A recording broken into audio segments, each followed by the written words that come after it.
بسم الله الرحمن الرحيم تبارك الذي بيده الملك وهو على كل شيء قدير الذي خلق الموت والحياة ليبلوكم أيكم أحسن عملا وهو العزيز الغفور الذي خلق 7 سماوات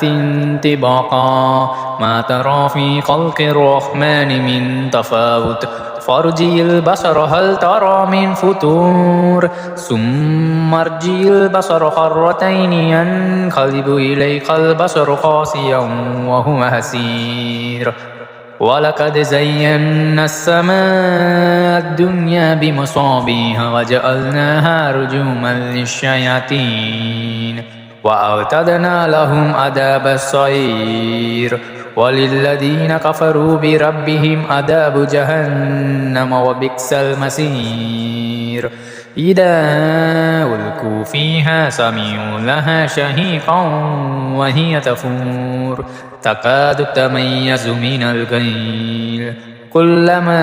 ألقي فيها فوج سألهم خزنتها ألم يأتكم نذير قالوا بلى قد جاءنا نذير فكذبنا وقلنا ما نزل الله من شيء إن أنتم إلا في ضلال كبير وقالوا لو كنا نسمع أو نعقل ما كنا في أصحاب السعير فاعترفوا بذنبهم فسحقا لأصحاب السعير إن الذين يخشون ربهم بالغيب لهم مغفرة وأجر كبير وأسروا قولكم أو جهروا به إنه عليم بذات الصدور ألا يعلم من خلق وهو اللطيف الخبير هو الذي جعل لكم الأرض ذلولا فامشوا في مناكبها وكلوا من رزقه وإليه النشور أأمنتم من في السماء أن يخسف بكم الأرض فإذا هي تمور أم أمنتم من في السماء أن يرسل عليكم حاسبا فستعلمون كيف نذير ولقد كذب الذين من قبلهم فكيف كان نكير أولم يروا إلى الطير فوقهم صافات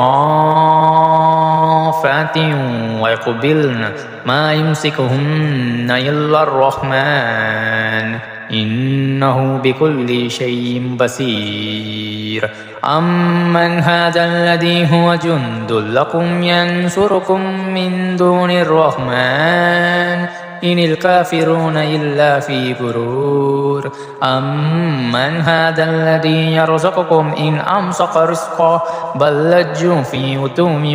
ونفور أفمن يمشي مكبا على وجهه أهدى أمن يمشي سويا على صراط مستقيم قل هو الذي أنشأكم وجعل لكم السمع والأبصار والأفئدة قليلا ما تشكرون قل هو الذي ذراكم في الأرض وإليه تحشرون ويقولون متى هذا الوقت إن كنتم صادقين قل إنما العلم عند الله وإنما أنا نذير مبين فلما رأوه زلفة سيئت وجوه الذين كفروا وقيل هذا الذي كنتم به تدعون قل أرأيتم إن أهلكني الله ومن معي أو رحمنا فمن يجير الكافرين من عذاب أليم قل هو الرحمن آمنا به وعليه توكلنا فستعلمون من هو في ضلال مبين قل أرأيتم إن أصبح ماؤكم غورا فمن يأتيكم بماء معين